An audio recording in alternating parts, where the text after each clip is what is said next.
Nagbabalik ang PTV Balita ngayon.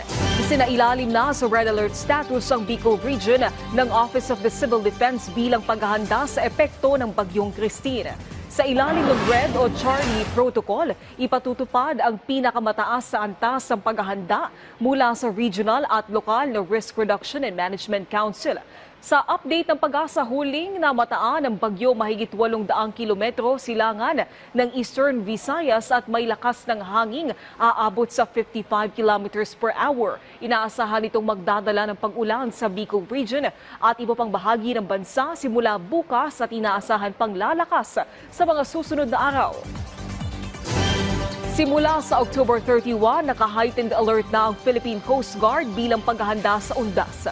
Kasunod na rin ito ng inaasahang pagdagsa ng mga biyahero sa mga pantalan para bisitahin ang mga yumaon nilang mahal sa buhay sa mga lalawigan. Nagpakalat din ang PCG ng mga K9 units at patrol teams sa mga daungan. Magiging katuwang din ng PCG ang Maritime Industry Authority, Philippine Ports Authority at Department of Transportation sa pagtatayo ng help desk para alalayan ang mga pasahero. Samantala, alamin natin ang ibang balita mula kay Jay Lagang ng PTV Davao. Mayong adlaw, nisaka og 28.55% ang natalang fire incident sa Davao City sa unang napulo ka bulan ning tuiga. Sa datos gikan sa Davao City Fire District kon DCFD, moabot sa 716 ka mga insidente sa sunog ang nahitabo sa Davao City gikan Enero hangtod Oktubre ning tuiga. Nga mibalor sa 84 million pesos ang danyos. Mas taas kini sa 557 ka fire incidents sa samang period netong tuig 2023 nga naalang sa 75 million pesos ang danyos. Sumala ni DCFD spokesperson Fire Senior Inspector Francis Marie Sandrejas, nagunang rason sa sunog sa dakbayan mo ang electrical ignition caused by arcing. Ikadua ang electrical ignition caused by loose connection ug ikatulo ang open flame gikan sa rubbish fire. Giangkon sab sa BFP nga sagad nagapanghitabo ang sunog sa residential areas ug sa mga poste. Busag gihawag nila ang publiko nga likayan ang octopus connection nga mo'y usa sa rason sa sunog.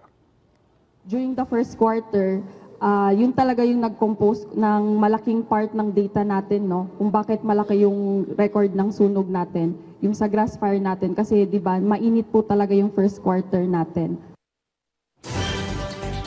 Gitapok sa DSWD Region 11 ang mga partners niini sa pagpatuman sa Sustainable Livelihood Program kon SLP. Kinato sa usa ka conference nga gipaygayon nitong Oktubre 16 dinhi sa Davao City. Dinigisgutan ang mga maayong kasinatian sa pag-implementa sa SLP dinhi sa Davao Region.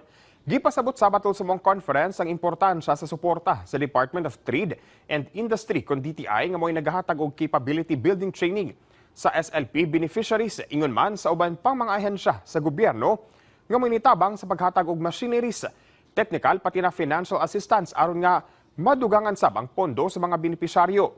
Gitingwa sab sa DSWD 11 nga mas palapdan pa ang kolaborasyon sa uban pang mga ahensya ug organisasyon alang sa mas epektibong implementasyon sa SLP. Pinaagi-ani nga activity mao ang mailhan nato kung unsa ang mga nindot nga mga strategies, best practices ug unsa ba yung mga challenges sa ato ang mga partners, no, nga sa ilahang pakipag-coordinate, collaborate ug pakipag-communicate, no, sa ato ang Sustainable Livelihood Program. Ug mo kadto ang mga nagunang balita dinhi sa PTV Davao. Ako si Jay Lagang. Mayong adlaw. Daghang salamat, Jay Lagang. At yan ang mga balita sa oras na ito. Para sa iba pang update, i-follow at i-like kami sa aming social media sites at PTV PH.